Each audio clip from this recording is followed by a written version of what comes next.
Denise Johnson of Pittsburgh's North Side was charged with criminal homicide, abuse of a corpse, aggravated assault, corruption of minors, and endangering the welfare of children. The charges stem from an investigation by homicide detectives after her 3-year-old granddaughter Ayla Miller was found dead by other family members, including another child, in Johnson's apartment. As explained by police in court documents, Ayla's uncle called 911 to the apartment in the 200 block of East Ohio Street around 11:30 a.m. Sunday, September 1st, as detailed in the affidavit of probable cause. Ayla was pronounced dead at 11:46 a.m. Ayla had been living with her maternal grandmother for approximately a month and a half, which appears to be about the same age as the wounds on her young body. Warning: the following details may disturb some readers. EMS arrived at the home at 11:36 a.m. to find Ayla already cold, covered in bruises and scratches all over her body and face, with an infected wound on her right ankle, an injury to her neck, and a burn mark on her left ankle, which is consistent with the cigarette burn, as stated in the affidavit. The 3-year-old was wearing tights and a t-shirt, lying on a mattress stained with her own blood. Ayla had no record of medical issues or noted injuries when Ayla's mom, Regina, left her in her mom's care, and that was supposedly still the case when the mother checked in with the grandma about a week before Ayla passed, according to the affidavit. While surveying the scene, the investigators noted that part of a bedroom door was broken. There were holes knocked into the walls throughout the apartment, and the electricity had been shut off, according to the affidavit. When questioned by the police, Johnson admitted to beating Ayla with a large wooden stick, along with other items around the apartment 2 days prior, but said she was sorry. Another child in the home witnessed this assault, police wrote in the affidavit. The day of Ayla's death, she punched the girl in the face, forcing her to fall backward and hit her head really hard, as stated in the affidavit. Next, Johnson put the fully clothed girl into a bathtub, turned on the water, and left the room, returning to find her underwater yet still breathing. She then took the girl out of the tub, dried her off, moved the bleeding and damp child to the mattress, and left her there for the few days until the death of Ayla Miller was discovered, police said. Johnson supposedly claimed to have begun beating the young girl because she wouldn't listen, as stated in the affidavit. The family members who discovered Ayla spoke with Johnson before anyone arrived at the home, and she told them she was too scared to call the police, according to the affidavit.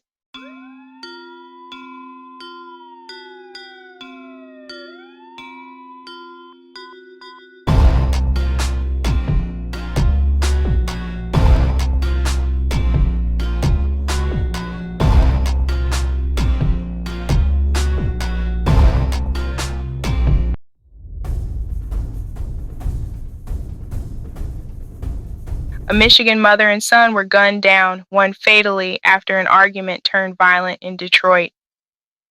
The woman's son was talking with a juvenile acquaintance on the city's east side at about 8 p.m., Wednesday, September 4th, when the shooting happened. It's not clear what was said, but the conversation grew heated between the two, and the mom stepped in to de-escalate the situation, police told the station. But her attempt to calm things down apparently didn't work, and the acquaintance pulled out a gun, shooting the mom and son. Heartbreaking new information in a shooting that took the life of a Detroit mother. And we're learning this isn't the first time gun violence has impacted that family. The shooting happened around 8 last night at a home on Runyon Street. That's not far from the intersection with 7 Mile and Hoover. So we want to get out to our Sean Lay live tonight. Sean, the backstory here just compounds this horrible tragedy. Correct. We're going to break that down for you, taking a moment here to take a step back and ask ourselves, how much can one family here take? We're talking about the family of Tasmin Sherrod, young mom shot and killed last night, trying to de-escalate a situation between 2 teens at her home. Her 16-year-old was involved. He was shot. He's in critical condition tonight. At the same time, Tasmin was still grieving the shooting death of her 15-year-old son 2 years ago. Here's what we know right now.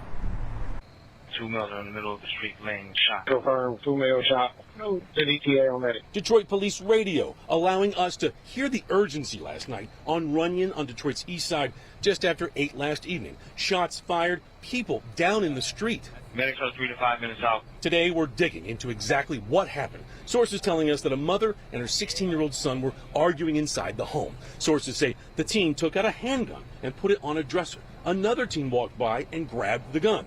That mom, 42-year-old Tasneem Sherrod, went after the teen. She was shot and killed. Her 16-year-old son was also shot. Because in 2022, Tasneem lost her 15-year-old son, Robert Harris. He was shot and killed in a nearby gas station. Tasneem Sherrod spoke out then. That was my baby. He was 15 years old. He wasn't nothing like that. He was sweet. He was kind. Tonight, police are looking into if this mom took those bullets last night to protect her son after losing a son just 2 years ago. You know, listening to our report right there and listening to Ms. Sherrod's voice 2 years ago with the heartbreak about her son, it just hurts the heart about this, looking at what happened last night. We've been checking in with Detroit police all day long, often asking if there's any information about the teen shooter who ran away. So far, nothing solid to put out. We will put it out as soon as Detroit police put it out. Also, a GoFundMe for the family. They've asked for privacy. We're respecting that, but we'll put the GoFundMe on clickondetroit.com, guys. Okay, Sean, we appreciate it.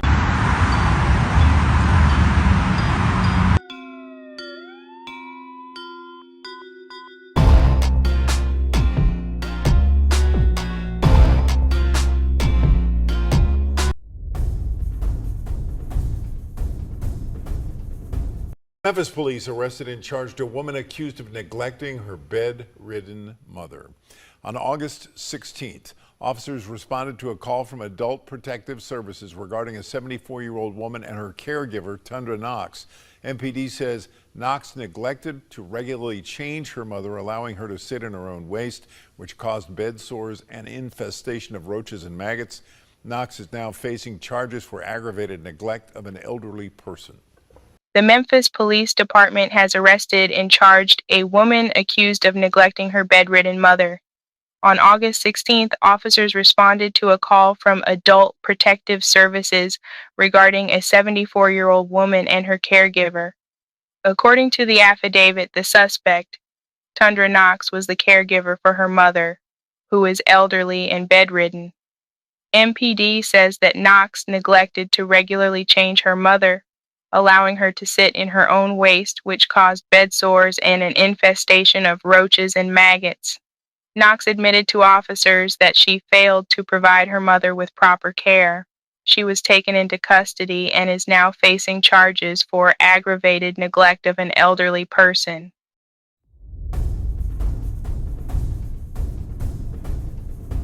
A picture of an open casket on display at Butcher Park in Warren has gone viral on social media. A Warren resident who did not want to be identified lives nearby and said she heard about the open casket on social media and immediately drove to the park to see if it was true. Like everyone else, I would say I was curious, she said. So I decided to come on up and check it out for myself and see if it truly was an open casket with a deceased person in the casket. There is also a man seen in the photo sitting on a bench next to the open casket.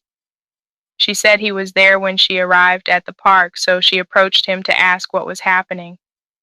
He quickly identified himself as a funeral director from New York and that he was transporting this deceased woman to Michigan to be buried, and the cemetery she was being buried at would not allow an open casket graveside, so this gentleman decided to stop at Butcher Park in Warren to allow her remaining family that lived nearby to come and pay their final respects so they could see her one last time so they could have their closure, she said.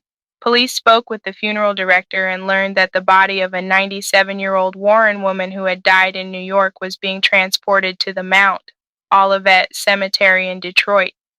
Police say the casket was placed in Butcher Park temporarily for the family to view before the woman was buried in the cemetery. I have been with Warren for 10 years and we have never had a situation like this, Rexford said. Rexford said the community made a flood of calls over the past few days, and police are grateful the community made them aware of the incident. Moving forward, police would like to be made aware of any similar types of incidents. There are not going to be any charges. The family was just trying to pay their last respects. Welcome to Butcher Park in Warren, a beautiful place where kids are playing, squirrels are frolicking, and there was a casket laid out with a body inside. This photo sent shockwaves and some shivers through social media and the neighborhood. And is it creepy, or do you think it's kind of a nice thing? I think it can kind of be both, right? Like maybe some people get offended, or maybe some people are like, hey, what's going on over there? But it might be nice for the family. I'm not sure how they even got it over there. And neither did Warren police at first. I've been with Warren for 10 years, and we have never had a situation in my experience like this. Detective Carla Rexford started pouring through tons of tips and social media posts. So many questions were going through our mind. One, we just wanted to make sure everything was done properly, make sure the body was where it was supposed to be, and make sure that it got back to the loved ones. This is the spot that coffin was in, and when Warren police got here, they saw the same thing you're seeing right now. It was long gone,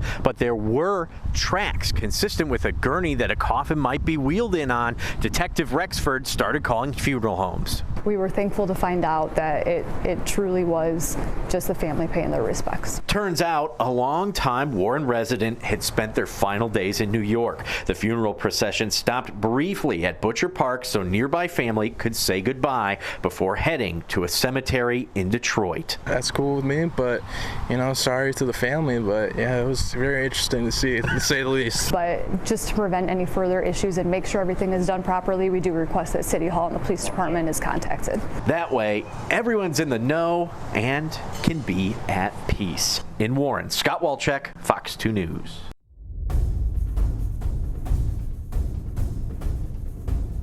Memphis, Tennessee. A woman was arrested and then released from jail without paying bond after police say her 6-year-old son was caught with a gun at a Memphis Shelby County school on Thursday. Keirini King, 22, is charged with child abuse, child neglect, or endangerment, carrying a weapon on school property, and contributing to the delinquency of a minor. On September 5th, officers responded to an armed party call at Geter K-8 school on 4649 Horn Lake Road, where an MSCS resource officer says a 6-year-old student was passing around a Ruger 9mm handgun to other students in his class.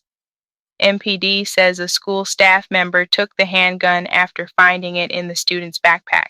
The handgun was reported stolen after officers said they checked the serial number. During the investigation, police say the mother, identified as Keirini King, admitted that the gun was hers and that she bought it from an unknown person. King was arrested and taken to jail at that time. She was released from jail on her own recognizance the same day and is due back in court Friday morning. Meanwhile, the mother of the 6-year-old who took a gun to school in Memphis yesterday, that mother is being charged. Keirini King is charged with child abuse, child neglect, and contributing to the delinquency of a minor, and she is due in court today. Police say her 6-year-old son took a gun to Geter K-8 school in Whitehaven. As we told you late yesterday on Good Morning Memphis, leaders found that gun around 8:40 in the morning, and police say the 6-year-old was actually passing the gun around to other students in his class when a teacher saw it. Thank goodness. Police say it's a stolen gun, and they say the mother claims she bought it from someone.